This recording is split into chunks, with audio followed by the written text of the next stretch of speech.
Dear students, in the past modules we have been studying about computers, types of computers, computer peripherals and various types of computer crimes. After studying this module, you shall be able to know about basic overview of common networking concepts, basic terminology and different types of network. First, an introduction to networks.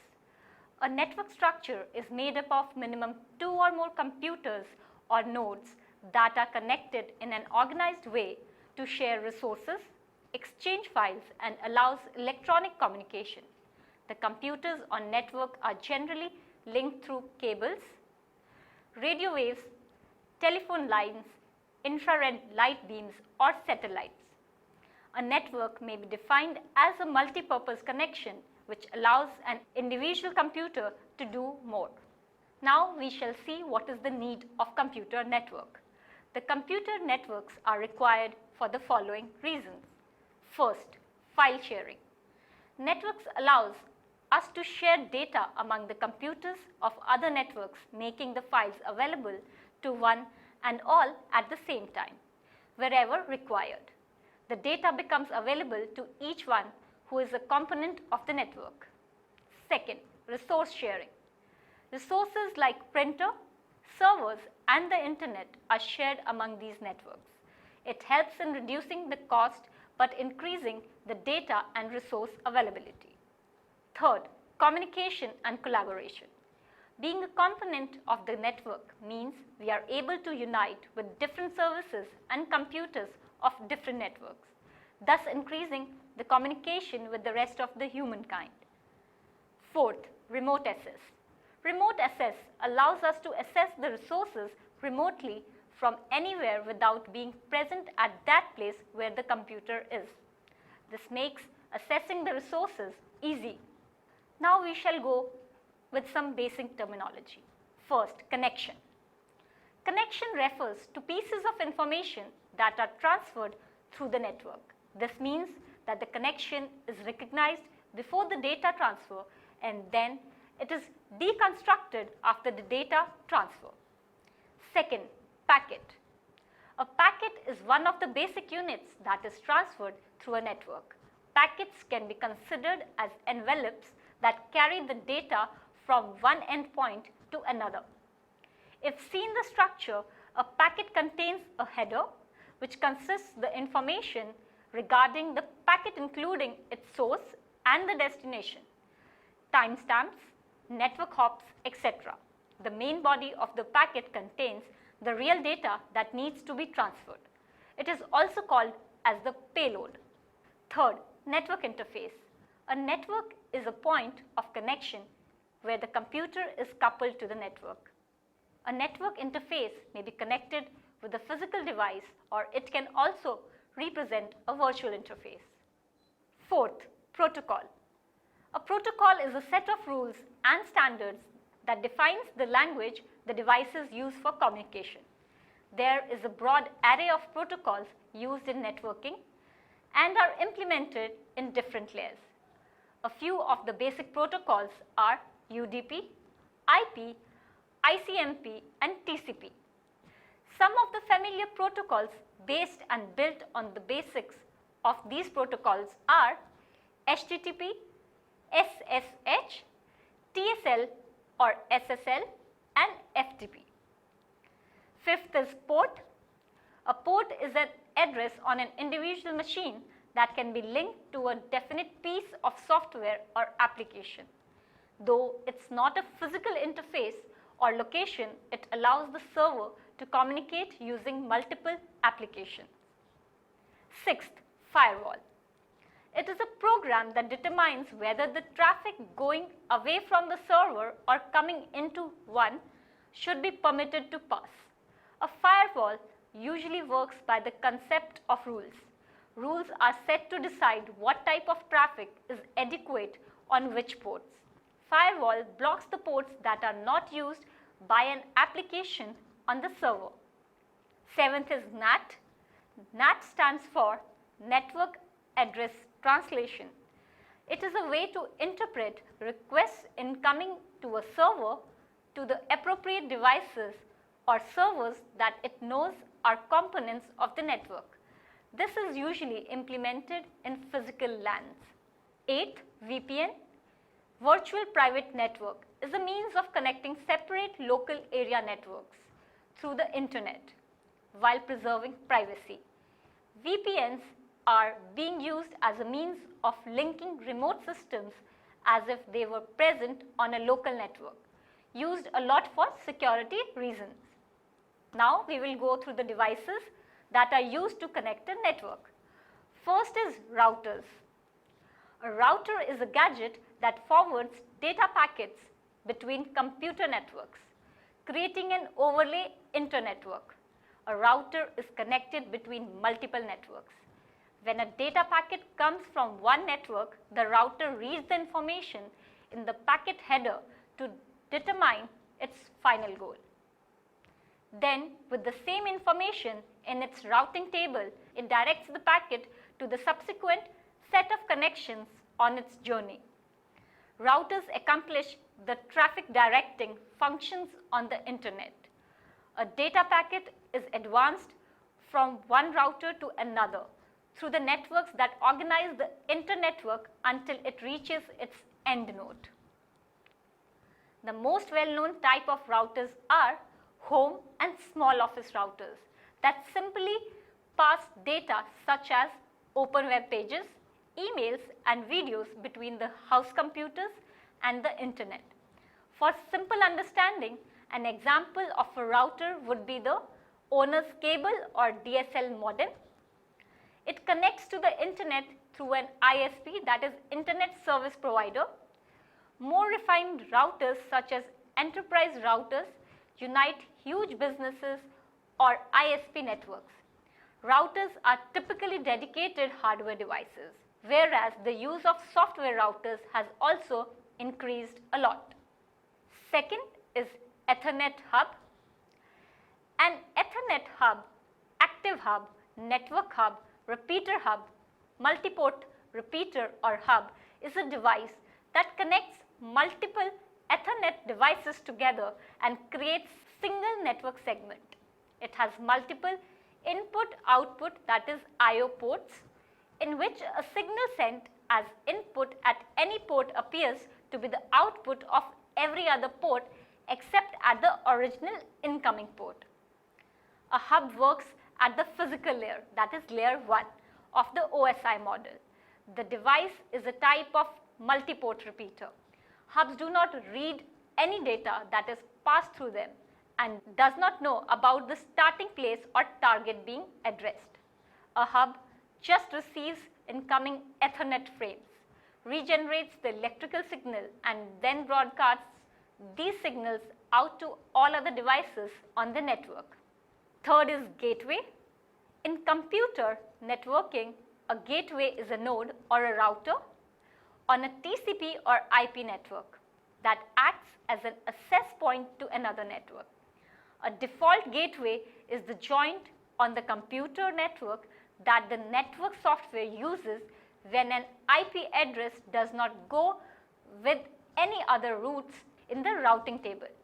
In home computer configurations, an ISP often provides a physical device called as modem, which connects local computer to the internet as well as can be used as a gateway. Such devices include DSL modems and cable modems. In organizational arrangements, a gateway is a nodule that routes the traffic from a workstation to another network segment. The default gateway usually connects the internal networks to the outside network, that is the internet. In such a situation, the gateway node could also act as a proxy server and a firewall. The gateway is also associated with both a router, which are used as headers, and forwarding tables to decide where packets are to be sent, and a switch which provides the actual pathway to be followed by the packet to move in and out of the gateway. In other words, a default gateway facilitates for an access point and an outlet point in a network. Fourth, repeaters. A repeater is an electronic device that receives a signal, cleans it of needless noise, reproduces it and retransmits it at an amplified level to the other side of a hindrance that can be a wall or any other obstacle, so that the signal can cover longer distances without getting degraded. In twisted pair type of Ethernet configurations, repeaters are necessary for cables after every 100 meters. A hub is a repeater with multiple ports. Repeaters work on the physical layer of the OSI model. Repeaters take less amount of time to regenerate the signal. This causes a propagation delay which can disturb network communication when there are several repeaters connected in a chain. In numerous network architectures, there is a limit to the amount of repeaters that can be connected in a row. Today, repeaters and hubs have been outdated by switches. Fifth, bridges. Network bridging describes the action in use by network equipment that allows two or more communication networks or multiple network segments to create an aggregate network. Bridging is different from routing as it allows the network to communicate individually as distinct networks. A network bridge is a network device connecting more than one network segment. In the OSI model, bridging acts in the first two layers. Sixth, switches. A network switch is a device which forwards and filters OSI layer 2 datagrams between ports based on the MAC address defined in the packets. A switch is different from a hub in a way that it only forwards the frames to the ports that are part of the communication rather than all ports associated. Switches make forwarding decisions of packets on the basis of MAC addresses. A switch has many ports, which can facilitate an ideal topology for devices and connecting extra switches if required. Some switches can perform routing. These are called multi-layer switches. The term switch is used roughly in marketing to cover devices including routers and bridges as well as devices that are used to send traffic. Now we shall discuss about the types of networks. There are a number of diverse types of computer networks in survival, and this has caused complexity in understanding the differences among them. Some of them have very similar sounding names. Computer networks have been categorized by their size as well as their purpose. The size of the network is considered as the geographical area they cover and the extent of computers that are component of the network. Networks can work with anything from a range of minimal number of devices present in a room to millions of computers and other devices spread across the entire globe. Some of the different networks based on size are: first, Personal Area Network or PAN. A personal area network is the interconnection of the information technology devices within an array of an individual, typically within a range of 10 meters.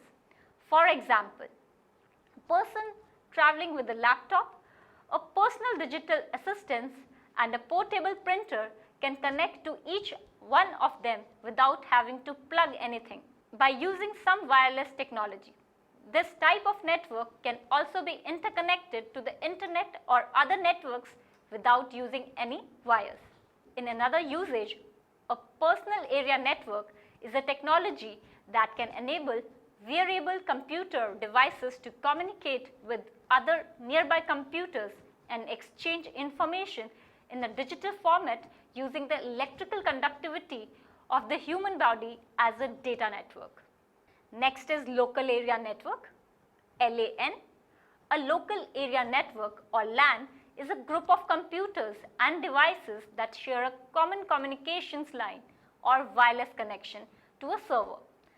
Typically, a LAN includes computers and peripheral devices connected within a geographically small area, such as an office building or home. computers and other mobile devices in a LAN can allocate resources like a printer or network storage. The server consists of applications and data storage that are shared with multiple computer users that are components of the LAN.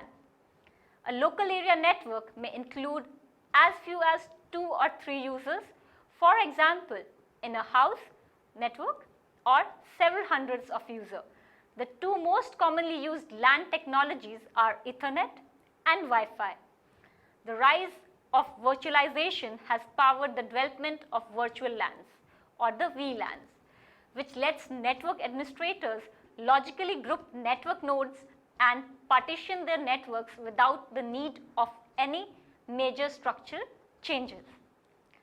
Third is Metropolitan Area Network, or the MAN. A Metropolitan Area Network, or MAN, consists of a computer network across an entire city, a college campus, or small region. A MAN is usually larger than a LAN, wherein the LAN is limited to a single building or a site. Metropolitan Area Network covers an area from several miles to many of miles, depending upon its configuration. To shape a bigger network, several LANs are connected using MAN. When such a type of network is designed for college, it is referred to as a campus area network, or CAN, C-A-N. Next is Wide Area Network, that is WAN. Wide Area Network is a geographically dispersed telecommunication network. This kind of network is way broader than LAN. This type of network can be privately owned or rented, but the term usually brings the addition of public networks. The computers are often linked through public networks like the telephone system. They are also connected through satellites. The largest WAN available is the internet. In terms of purpose, many networks are set up for general purposes, like sending files to the printer or to accessing the internet, etc. Whereas at the same time, some networks serve a very particular purpose. Some of the diverse networks based on the purpose they serve are as follows. First, Storage Area Network, that is SAN. A storage area network is a dedicated high-speed network that connects and presents collective groups of storage devices to various servers. A SAN moves the storage resources from the general user network to a self-regulating, high-speed, high-performance network. The storage source then acts as a drive that is directly linked to the server. Second is Enterprise Private Network, that is EPN. An EPN is a sort of network that helps enterprise companies in a number of ways, like connecting the different offices of the enterprise located at different places or shops to each other in a secure way over a network. An enterprise private network is mainly set up to share computer resources. EPN enables continuity and centralizes the IT sources. Third is Virtual Private Network, that is VPN. VPN is a network constructed by means of public wires, usually the internet, to connect to a private network, such as a company's private internal network. A VPN extends a private network across an unrestricted network like the internet. It enables the users to send and receive data diagonally shared on public networks as if their computers were directly associated to the private network, and thus increases the functionality, safety and management policies. VPNs allow the employees of the company to securely contact the corporate intranet while traveling outside the office. They also securely connect geographically divided offices of an organization. Now we will conclude this module with the summary. A network consists of two or more computers that are connected for resource sharing, exchanging files, or allowing electronic communications. A network is a multi-purpose connection. which allows an individual computer to do more. Computer networks have opened up an entire frontier in the world of computing called the client or the server model. The computer networks are required for the following reasons. File sharing. File sharing networks allows us to share data between the computers of other networks, making the files available to everyone at any time wherever required. Resource sharing. Resources like printer, server, and the internet can be shared among these networks. Communication and collaboration. Being a part of the network means we are able to connect to different services and computers of different networks, thus increasing the communication with the rest of the world. Remote access. Remote access allows us to access the resources remotely from anywhere without being present at the place where the computer is. The different networking devices are repeaters, routers, switches, bridges, Ethernet hub, and gateway. The different types of networks are personal area network, that is PAN, local area network, that is LAN, metropolitan area network, that is MAN, wide area network, that is WAN, also storage area network, SAN, enterprise private network, that is EPN, and virtual private network, that is VPN. Thank you.